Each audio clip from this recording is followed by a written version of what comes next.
Bienvenidos a todos. Antes de comenzar, quiero agradecer al capítulo estudiantil de la SPE del Instituto Politécnico Nacional por la invitación. Mi nombre es Yolimar Olano y seré su presentadora durante la charla del día de hoy, que tiene por nombre Índice de Oportunidad, como metodología para la optimización del recobro en yacimientos de petróleo negro. Durante la presentación, trataremos ciertos fundamentos básicos que incluyen el índice de oportunidad, la capacidad de flujo, el hidrocarburo móvil, el índice de productividad y la presión de operación.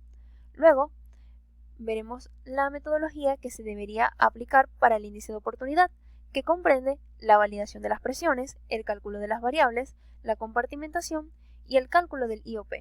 Finalmente, hablaremos del caso real en el que podremos ver aplicada esta metodología y ciertos escenarios que se obtuvo con el mismo.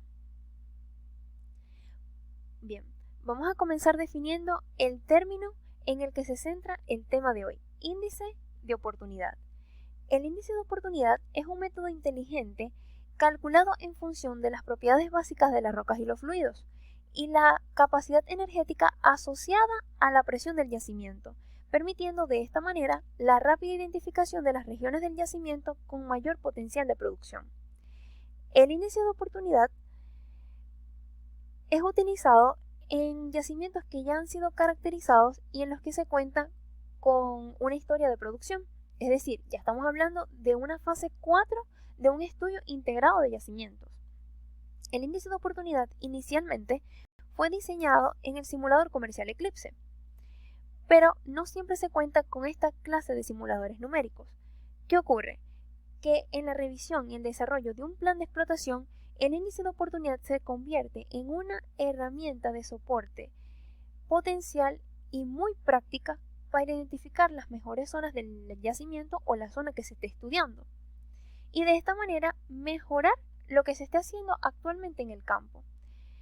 Por ejemplo, si estamos en presencia de un yacimiento maduro, el índice de oportunidad nos permitiría identificar rápidamente esas zonas que pudieran aún proporcionar una producción favorable. El índice de oportunidad entonces reduce en gran medida los recursos y la incertidumbre. Ahora tenemos lo que es la capacidad de flujo y el hidrocarburo móvil. La capacidad de flujo se puede definir como el producto de la permeabilidad y el espesor de la formación en un pozo de producción y se denomina capacidad de flujo o K por H. La capacidad de flujo es el resultado primario de las pruebas de restauración y de abatimiento de presión y es un factor clave en el potencial de flujo de un pozo.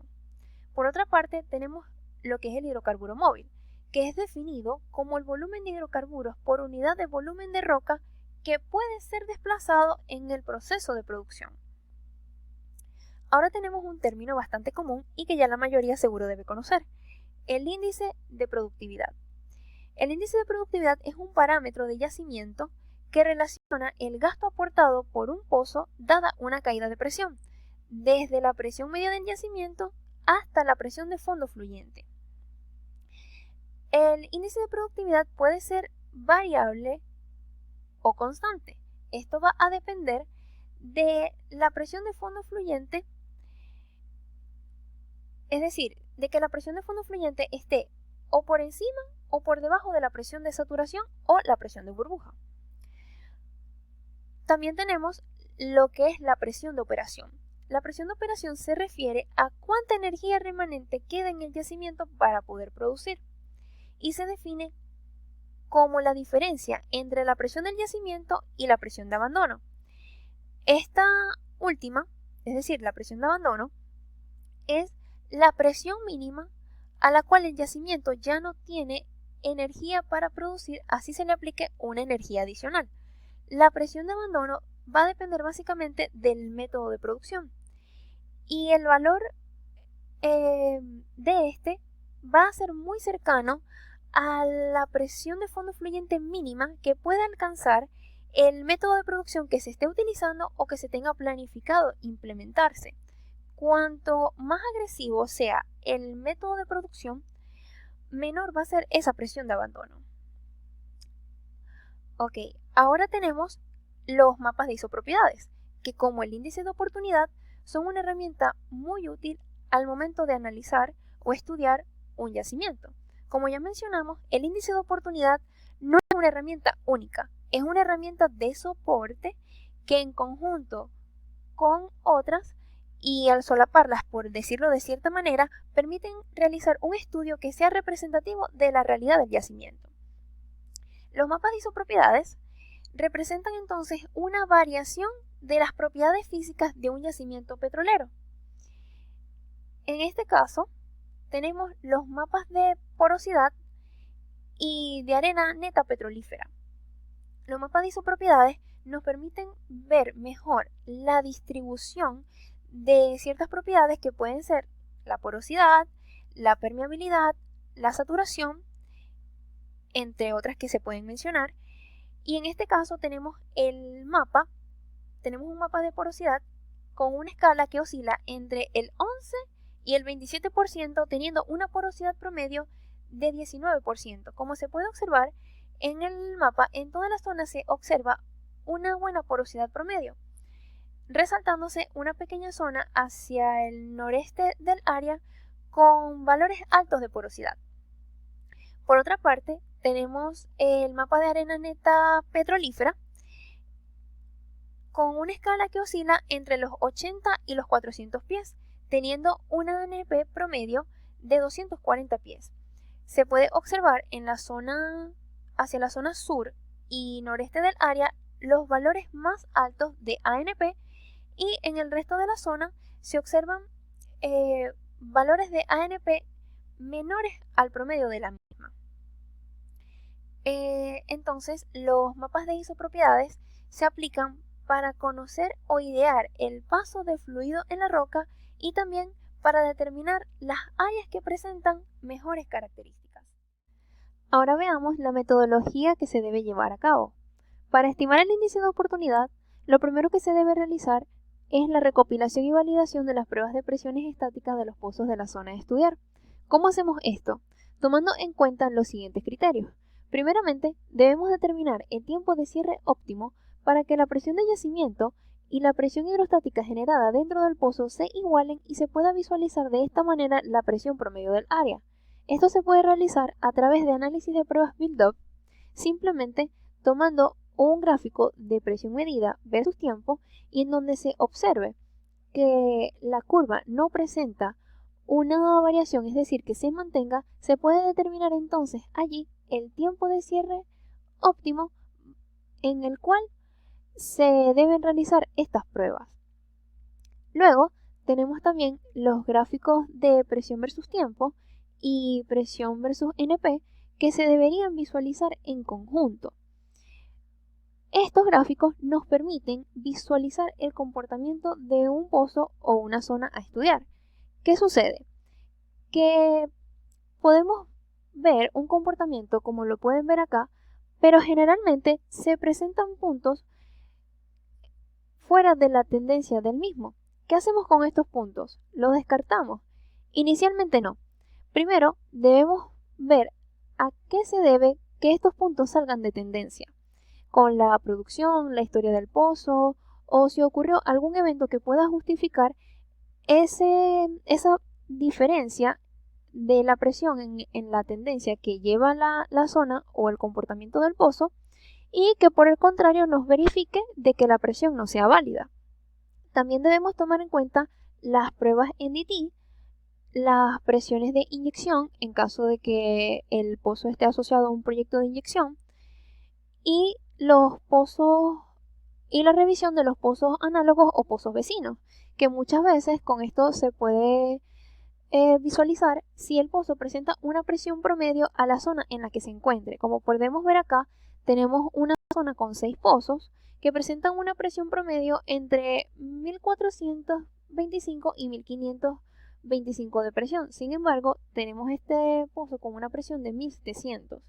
Es allí donde deberíamos tomar en cuenta si esa presión puede que no sea válida, o por el contrario busquemos una razón que justifique esta presión por encima a ella. Puede ser incluso que el pozo esté asociado a un proyecto de inyección que justifique de que esta presión haya aumentado. Vamos a verlo acá con un caso práctico. Vamos a verlo aplicado acá. En el caso del pozo JA0310 tenemos un gráfico de presión versus tiempo en el que inicialmente podemos ver un comportamiento con una declinación normal y pudiésemos decir que presenta inicialmente esta tendencia. Pero luego vemos una variación en los puntos. Vemos cierta dispersión. ¿Qué hacemos acá? Primero debemos investigar. Al hacer esto, pudimos observar la ubicación del pozo y nos dimos cuenta que estaba en una zona en la que estaba influenciada por dos patrones de inyección. Entonces, ¿qué hacemos? Marcamos con una línea el momento en el cual comenzó la inyección del patrón A y la inyección del patrón B. Luego buscamos el comportamiento de producción del pozo que estamos estudiando y tomamos también el comportamiento de la inyección para el primer patrón. ¿Qué podemos observar acá? Acá viene con una tendencia de producción, pero hay una disminución y aumento en las mismas. ¿Qué sucede? Que para el momento en el que se observa una disminución de la tasa de producción, también hay una disminución en la tasa de inyección de este patrón. La tasa inicialmente viene acá, pero luego disminuye a unos 700-800 barriles de agua por día y en ese mismo momento la presión disminuye, pero la tasa se mantiene constante. Esto quiere decir entonces de que este pozo se está viendo influenciado por este patrón de inyección. Tomando en cuenta esto y analizando todos los puntos que se encuentran acá, podemos observar entonces que bajo esto y los otros criterios ya mencionados, se puede trazar la siguiente tendencia y corroborando con la información y todos los criterios que ya mencionamos, se puede descartar entonces estos puntos que quedan por fuera y tomando como válidos aquellos que siguen dentro de la tendencia que ya trazamos. Luego tenemos en la metodología el cálculo de las variables. Primero tenemos el cálculo del índice de productividad, donde se puede realizar dividiendo la tasa de petróleo entre el diferencial de presión de la presión de yacimiento con la presión de fondo fluyente. Esto para cuando la presión esté por encima de la presión de burbuja, es decir, que esté en estado subsaturado. Y para cuando esté en estado saturado, Vogel establece las siguientes ecuaciones para el cálculo del índice de productividad, estimando primero una tasa máxima y luego sí se procede entonces a realizar el cálculo del índice. Luego tenemos la variable de capacidad de flujo, o K por H, que es simplemente el producto de la permeabilidad por el ANP. Luego tenemos la presión de operación, en el que, como ya mencionamos anteriormente, es la diferencia entre la presión de yacimiento y la presión de abandono. Cuanto menor sea la presión de abandono, mayor va a ser la presión de operación. Por último, tenemos el cálculo del hidrocarburo móvil, en el que se observa la diferencia de las saturaciones de petróleo, la saturación de petróleo actual menos la saturación de petróleo residual por el ANP y la porosidad. Siguiendo con la metodología, ya tenemos entonces la validación de las presiones y el cálculo de las variables, que hablaremos un poco más acerca de ellas más adelante. Tenemos ahora la compartimentación, que permite tomar un yacimiento relativamente grande y continuo para estudiarlo en compartimientos que se comportan como un grupo de pequeños yacimientos. Cada compartimiento puede tener sus propias características de presión y de fluidos, lo que dificulta el desarrollo eficiente de los campos. Entonces, al estudiar cada compartimiento por separado, se tiene un análisis más cercano a la realidad, lo que al momento de realizar el cálculo del índice de oportunidad nos permite identificar mejor las zonas y a su vez se tiene un mejor análisis con un menor grado de incertidumbre. Para realizar la compartimentación es necesario tener en cuenta los siguientes criterios: el comportamiento de producción, el gráfico de presión versus NP o petróleo producido, el gráfico de presión versus tiempo y el FZI o indicador de zonas de flujo. Pero antes de empezar a trabajar con los criterios para compartimentar, debemos inicialmente tomar en cuenta los límites y las fallas, con ayuda de un mapa estructural de la zona que vayamos a estudiar para ubicar las fallas más resaltantes que nos permitan realizar una primera compartimentación o subdivisión de la zona de estudio. Una vez que esto se tenga listo, pasamos entonces a los otros criterios. En este caso tenemos el FZI o indicador de zonas de flujo, que es definido como un parámetro único que incluye los atributos geológicos de la textura y mineralogía en la estructura de las diferentes fases. La metodología de la zonificación de yacimientos a través de unidades de flujo fue definida por Amefuel y colaboradores en 1993 y se basa en que la mayoría de los yacimientos son en algún grado heterogéneas y no uniformes. A su vez, establecen que estas unidades de flujo se deben en parte a las heterogeneidades microscópicas que controlan la distribución de la permeabilidad. Esta metodología incluso permite realizar modelos de permeabilidad más ajustados, ya que en cada yacimiento, cada unidad de flujo tiene sus relaciones petrofísicas únicas que la diferencian de otras. Amefuel y colaboradores entonces establecen las siguientes ecuaciones para poder determinarlo, en el que incluyen un nuevo concepto del RQI denominado calidad del reservorio, tomando en cuenta la distribución del poro y de los granos y otros parámetros microscópicos de la roca almacén.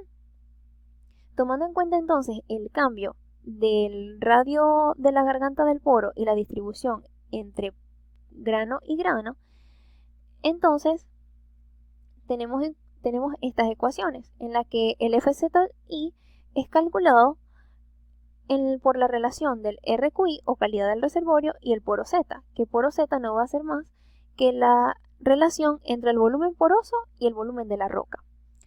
Para el FZI es necesario hacer una base de datos que incluya permeabilidad, porosidad y profundidad al datum y a mitad de las perforaciones. Una vez que esto se haya realizado, se puede realizar un gráfico de barras que incluya todos los pozos de la zona de estudio y que nos permitan comparar las similitudes entre ellos y saber el comportamiento promedio que debe tener la zona que estamos estudiando y observar si alguno sale de tendencia. Una vez que esto se tenga, se pasa entonces a comparar con el resto de los criterios, en el que tenemos el comportamiento de producción, que se encarga de ver el comportamiento de producción de cada pozo perteneciente a la zona que estamos estudiando durante un tiempo consecutivo y que en teoría deberían presentar un comportamiento de producción similar. A su vez, tomamos en cuenta el gráfico de presión versus NP o petróleo producido y el gráfico de presión versus tiempo. Acá podemos ver el gráfico de presión versus tiempo que se tenía para el bloque primeramente definido, que le vamos a denominar bloque previo. Como podemos ver, acá tenemos la presión versus tiempo para todos los pozos pertenecientes a la zona, y si pueden observar, se ve claramente que existe un comportamiento, pero al mismo tiempo observamos ciertos pozos que salen de tendencia. En este caso, al comparar con cada uno de los criterios, podemos establecer que estos pozos no pertenecen a esta zona, ya que no siguen el mismo comportamiento.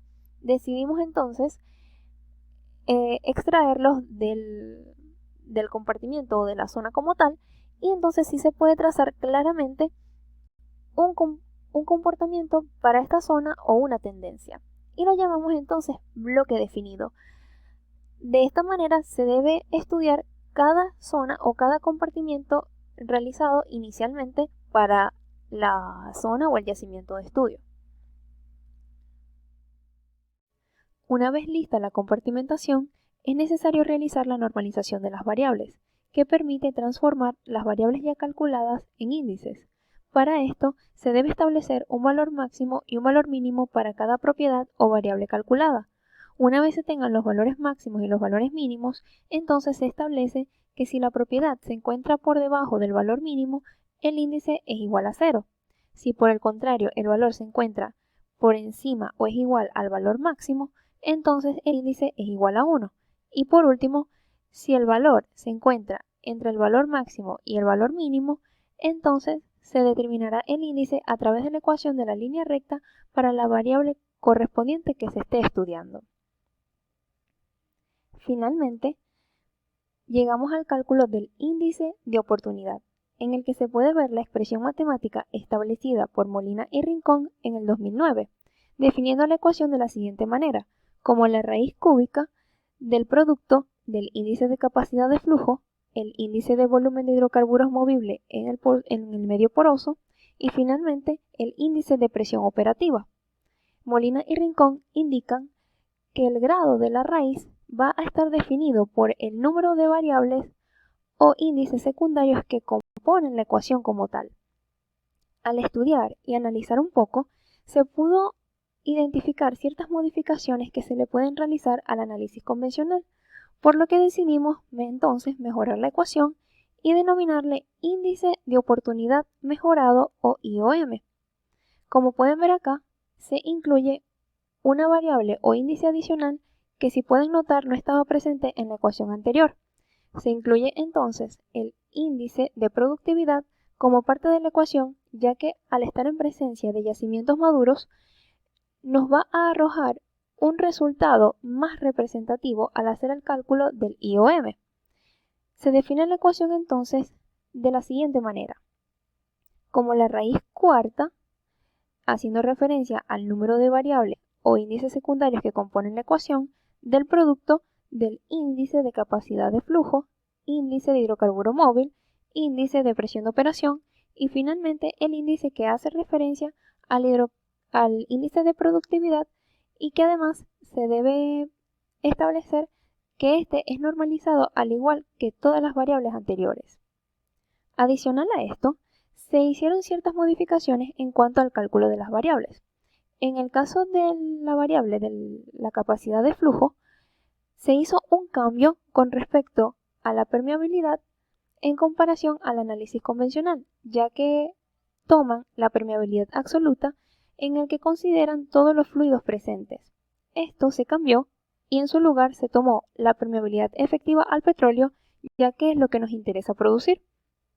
Además, se hizo un cambio para la variable de hidrocarburo móvil con respecto a la saturación de petróleo actual, ya que se determina a partir de la tasa de agua y la tasa de petróleo. Con esto se determina el RAP o la relación agua-petróleo y luego se estima el flujo fraccional de agua. Con esto y las curvas modelos de flujo fraccional de agua para la zona, entonces se establece un valor de saturación de agua y finalmente se asigna el valor correspondiente de saturación de petróleo. Para el índice de oportunidad mejorado, en un momento también se planteó incluir otro índice denominado índice de reserva remanente. ¿Por qué? Porque al utilizar parámetros de producción para establecer el valor de saturación, este puede estar adulterado. Debido a que, por ejemplo, si estamos en presencia de una canalización y se observa un alto corte de agua, esto no necesariamente va a indicar que se tiene poco hidrocarburo. Entonces, ¿qué ocurre? Que detrás de eso se tiene hidrocarburo y se debe buscar la manera de poder extraerlo. Para esto es el índice de reserva remanente, que calcula el POES por pozo, el factor de recobro, para saber cuántas son las reservas, menos lo que se ha producido por pozo, para entonces determinar si se ha recuperado teóricamente o no lo que se tenía estimado. ¿Por qué? Porque de no ser así, es decir, que se tenga baja producción y que no ha sido recuperado, entonces se pudiese establecer que la zona no ha sido barrida eficientemente, por lo que se pudiese incluso proponer perforaciones de pozos interespaciados o perforaciones de pozos infill. Seguimos entonces con la identificación de las zonas prospectivas. Como ya sabemos, inicialmente el índice de oportunidad estaba diseñado para simuladores numéricos. También sabemos que esto puede ser aplicado en la herramienta Oilfield Manager. Sin embargo, esta presenta ciertas desviaciones que generan cierta incertidumbre debido a las modificaciones que mencionamos anteriormente, por lo que al hacer el cálculo del índice de oportunidad se pueden identificar las mejores zonas, pero estas zonas van a ser potencialmente productoras de líquido como tal y no de hidrocarburo, que es lo que nos interesa producir. ¿Qué hicimos con esto? Decidimos llevar esta metodología a hojas de cálculos inteligentes en Microsoft Excel para luego pasarla a cargar en la herramienta Oilfield Manager. ¿Que es un proceso tedioso? Sí, pero vale la pena debido a la representatividad de los resultados que se obtiene con el mismo y además con la experiencia y la práctica se va haciendo un proceso un poco más sencillo. Entonces, podemos resumir de la siguiente manera el proceso final. Se cargan los datos en el Oilfield Manager OFM, luego se generan los mapas para visualizar las zonas prospectivas y finalmente se generan los escenarios de explotación. Para el índice de oportunidad, al momento de analizar se establece la siguiente ponderación, donde se comienza desde la zona no prospectiva para los valores más bajos hacia los valores más altos adjuntándole valores de excelente prospectividad. Y entonces se establece de la siguiente manera. Las zonas que se encuentran entre 0 y 0,20 se considera malo, entre 0,20 y 0,40 regular, entre 0,40 y 0,60 aceptable, entre 0,60 y 0,80 bueno, y finalmente las zonas que se encuentren entre 0,80 y 1 se consideran zonas de excelente prospectividad. Ahora veamos la metodología del índice de oportunidad aplicada a la zona de un campo, para el cual lo primero a realizar fue la validación de las presiones, teniendo un total de 6.046 pruebas, de las cuales 2.069 se consideraron válidas, 20 fueron dudosas, 3.952 fueron malas y 5 pertenecían a proyectos de inyección. De estas pruebas, entre el año 1948 y el año 2000, se obtuvo 2.281 pruebas, de las cuales 706 se consideraron válidas, lo que equivale a un 30.9% de ellas. Para el 2001 hasta el 2017 se obtuvo un total de 3.765 pruebas, de las cuales 1.363 se consideraron válidas, lo que representa un 36.2%, observando un ligero aumento. Luego se realizó el cálculo de las variables con las ecuaciones ya establecidas. Luego pasamos a la compartimentación, en el cual, con ayuda de un mapa, se pudo identificar 3 fallas importantes que hacen una primera división de la zona de estudio, teniendo entonces 4 bloques previos, como lo pueden observar acá. Luego de haber realizado la compartimentación bajo los criterios ya mencionados, entonces se pudo notar la presencia de 2 bloques adicionales debido a que presentaban ciertas características que lo diferenciaban del resto. Entonces se tienen los bloques ya definidos, teniendo un total de 6 bloques para el mismo. Luego se realiza la normalización de las variables, se generan el cálculo del índice de oportunidad y finalmente se realizan los mapas referentes al índice de oportunidad. Algo importante que se puede ver con el cálculo del IOM es que al tener los mapas se puede observar cómo ha ido cambiando la zona de estudio y sus zonas prospectivas a través del tiempo, como por ejemplo acá lo pueden ver para febrero del año 2000. Luego podemos ir avanzando y viendo cómo va para el año 2001, 2004, 2006 y finalmente a septiembre del 2009. Los últimos mapas que se tienen son los que veremos a continuación, teniendo primeramente el índice de oportunidad para la zona para el año 2012, en el que se observan zonas con alta prospectividad hacia el suroeste del área, y para el resto de la zona se adjuntan valores por debajo al promedio del índice de oportunidad, resaltando una zona menos prospectiva hacia el sureste. Luego, pasamos entonces al índice de oportunidad para la misma zona, pero al año del 2016, en el que se puede visualizar zonas altamente prospectivas hacia el noreste del área de estudio, mientras que para el suroeste, que antes presentaba unos buenos valores del índice, ahora se indican valores de baja prospectividad, debido a que en esta zona del yacimiento la energía ha disminuido. Por último, se puede establecer que para el resto del área se comporta con un índice relativamente entre el promedio del índice de oportunidad. Para este último mapa, se toma la zona con mayor prospectividad. Tomamos este último mapa ya que es lo que tendríamos más actualizado. Para este último mapa, se toman los pozos pertenecientes a la zona que presenta mayor prospectividad, tomando entonces 9 pozos que se encontraban inactivos y que pudiesen tener cierta oportunidad para proponer los escenarios. De los 9 pozos se tomaron los 3 pozos que presentaban mayor producción para rehabilitación, y el resto de los pozos se toman para un escenario 2.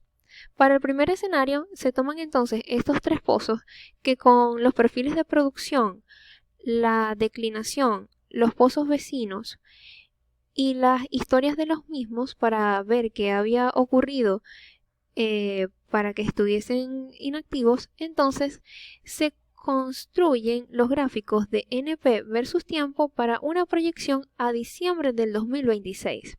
Esto mismo se realiza para el escenario número 2, en el que se propone rehabilitar 6 pozos.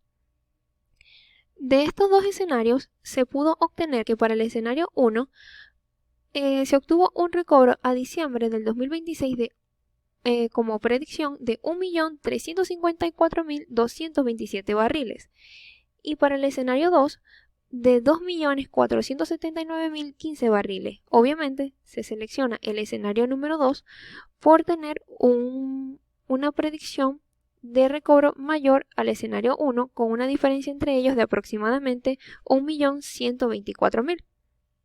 Por supuesto, esto es un análisis desde el punto de vista técnico. Para realizar la propuesta, esto debería ir de la mano de un análisis económico. Finalmente, podemos concluir de la siguiente manera, que el método del índice de oportunidad permite la identificación rápida de las regiones del yacimiento con mayor potencial de producción, utilizando la información que se tenga disponible.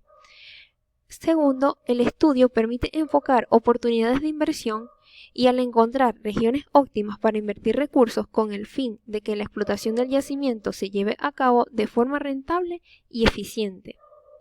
El índice de oportunidad puede ser calculado como herramienta de monitoreo en la optimización de procesos de recuperación secundaria. Y por último, el análisis del índice de oportunidad proporciona un soporte para el diseño del arreglo y distribución de los pozos y, especialmente en propuestas de perforación de pozos interespaciados, seleccionar y categorizar nuevas oportunidades de perforación y o rehabilitación, partiendo de la identificación de zonas con mayor potencial de producción. Finalmente, les quiero compartir esta frase de Richard Baxter que dice: él estudia mucho ya que el pozo es profundo y nuestros conocimientos son superficiales. De verdad, muchas gracias por su atención y espero hayan disfrutado la presentación. Gracias.